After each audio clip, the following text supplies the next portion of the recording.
ఈరోజు ఆర్టీసీ ప్రధాన కార్యాలయంలో మరి ఎండి నాగిరెడ్డి గారిని కలిసి ఆర్టీసీలో ఉన్నటువంటి ముఖ్యమైన సమస్య దాదాపు 1300 మంది ఉద్యోగస్తులను డ్రైవర్స్ కావచ్చు, కండక్టర్స్ కావచ్చు, వాళ్ళను చిన్న చిన్న కారణాల చేత తీసివేయడం జరిగింది. అది ఇప్పుడు జరిగింది కాదు, 2021 నుంచి వరుసపెట్టి ఈ సంవత్సరం వరకు కూడా జరుగుతున్నటువంటి వాళ్ళల్లో కూడా అందరినీ తీసుకోకుండా ఉండేటటువంటి ప్రయత్నం చేస్తున్నట్టుగా ఈ నాగిరెడ్డి గారిని, ఎండి గారిని కలిసిన తర్వాత మాకు అర్థమైంది.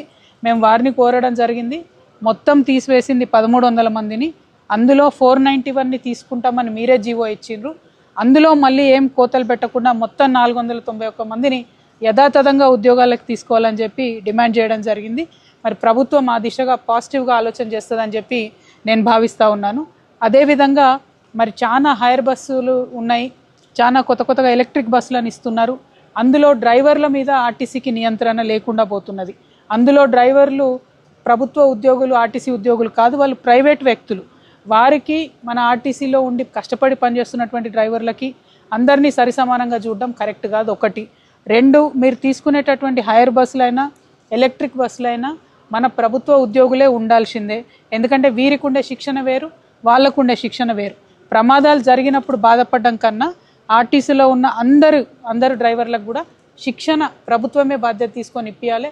హైర్ బస్సులైనా ఎలక్ట్రిక్ బస్సులైనా మన ఉద్యోగస్తులే ఉండాలనే డిమాండ్ ఇంకోటి చేస్తూ ఉన్నాము. అదేవిధంగా చాలా పెండింగ్ డ్యూస్ ఉన్నాయి, చాలా పెండింగ్ బిల్స్ ఉన్నాయి రావాల్సినటువంటిది. వాటన్నిటిని కూడా త్వరితగతిన రిలీజ్ చేయాలి. అన్నిటికన్నా ముఖ్యమైనటువంటి అంశం ఆర్టీసీని ప్రభుత్వంలో విలీనం చేసుకోవడానికి అన్ని రకాల జీవోలు, అన్ని రకాల ఆర్డర్లు సిద్ధంగా ఉన్నప్పటికీ ఆ అంశాన్ని పక్కకు పెట్టింది ఈ కొత్త ప్రభుత్వం. కాబట్టి కాంగ్రెస్ ప్రభుత్వాన్ని నేను డిమాండ్ చేస్తూ ఉన్నా, ఆర్టీసీని ప్రభుత్వంలో విలీనం చేసేటటువంటి ప్రక్రియను మీరు పూర్తి చేయాలి. దాని మీద శ్రద్ధ పెట్టి ఆలోచన చేయాలి.